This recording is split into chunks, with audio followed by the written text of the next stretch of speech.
Comtoise Radio, l'actu dans les Vosges saunoises, Jean-Pierre Poinceau. Bonjour, 2 ans après avoir reçu les clés de l'abbaye, le couple Parisot, propriétaire de l'abbaye, vient d'inaugurer ce week-end la réouverture de la chapelle après travaux, un moment important pour Pascal Parisot. La réouverture de la chapelle, en fait, est un symbole de ce qu'on veut faire. C'est-à-dire que c'est la première chose qu'on a faite dans les travaux pour montrer à l'ensemble de la population que si on avait acheté l'abbaye de Luxeuil, c'était pas pour faire un terrain de tennis et une piscine, mais bien pour restaurer le bâtiment et le réouvrir au public, ou l'ouvrir au public, puisque jusqu'à maintenant, le bâtiment était fermé, puisque c'était un collège, donc il était ouvert de façon très exceptionnelle aux Journées du patrimoine ou certaines parties pour les pluralies ou pour le festival Art et Patrimoine. Donc restaurer la chapelle en premier, avoir une autorisation de travaux du ministère de la Culture en premier pour la chapelle, c'est une façon de montrer qu'on est bien là pour restaurer le patrimoine. La reprise et la restauration de l'abbaye, pour la ville de Luxeuil, c'est un gros soulagement. Loïc Laborie, premier adjoint. Nous ne dirons jamais assez ce que la ville, ce que notre territoire doit déjà à Pascal et Jean-Yves Parisot, qui se sont engagés pleinement dans ce projet, qui rejoint également parfaitement les axes de développement de la ville de Luxeuil-les-Bains sur le patrimoine, la culture, l'accueil, le tourisme. Et donc c'est une communion de vues et de projets parfaite, et on est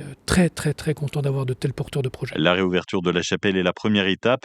Pour Pascal Parisot, la suite arrive très vite. L'ouverture du jardin fin juin, et puis si la préfecture le valide, la création d'un fonds de dotation aussi pour financer tous les événements culturels et certains aspects de la reconstruction de l'abbaye qui ne sont pas forcément soutenus par la Fondation du patrimoine, qui a un périmètre qui lui est dédié. On va lancer aussi ce fonds de dotation, si tout va bien, fin juin, mais là-dessus, il faut quand même qu'on finalise avec la préfecture cette étape. Les fenêtres sont toutes en rénovation et nous avons orienté la collecte de la Fondation du patrimoine désormais sur la rénovation des fenêtres, alors qu'elles soient remplacées, soit restaurées et toujours à l'identique par rapport à l'existant et qui date du XVIIe et du XVIIIe.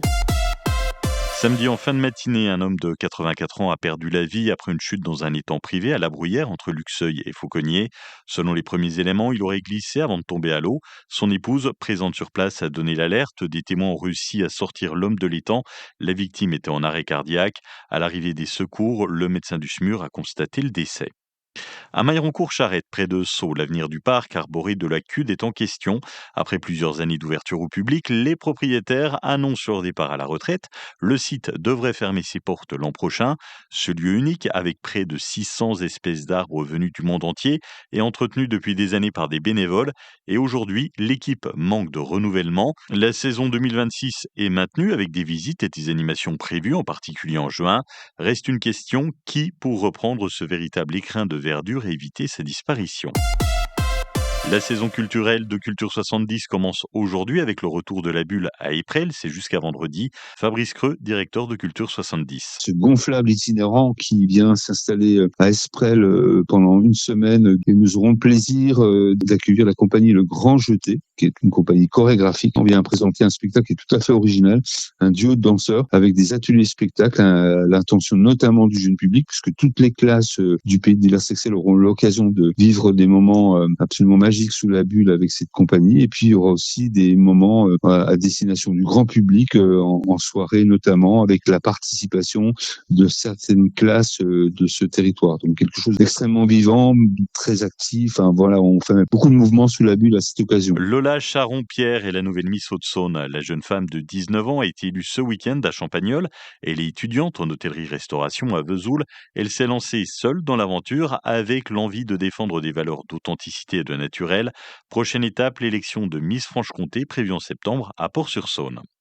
Un nouveau titre national pour le karaté club de Lure. Evan Inzing décroche le titre de champion de France catégorie minime après un parcours sans faute au championnat de France kata organisé à Mulhouse mi-avril. D'autres belles performances à noter, médaille de bronze pour Nevean et pour Lorik Nour-Maurice chez les espoirs. Prochaine étape, des compétitions internationales cet été en Croatie et en Espagne. Un ciel voilé cet après-midi, de la douceur, 16 degrés de Plombières-les-Bains à Luxeuil en passant par Fougerolles, 17 à Saint-Loup-et-Sceaux, 17 degrés à Lure, aux Zénans et Valleroy-le-Bois. Demain, une journée ensoleillée, 11 degrés au mieux le matin et jusqu'à 15 l'après-midi.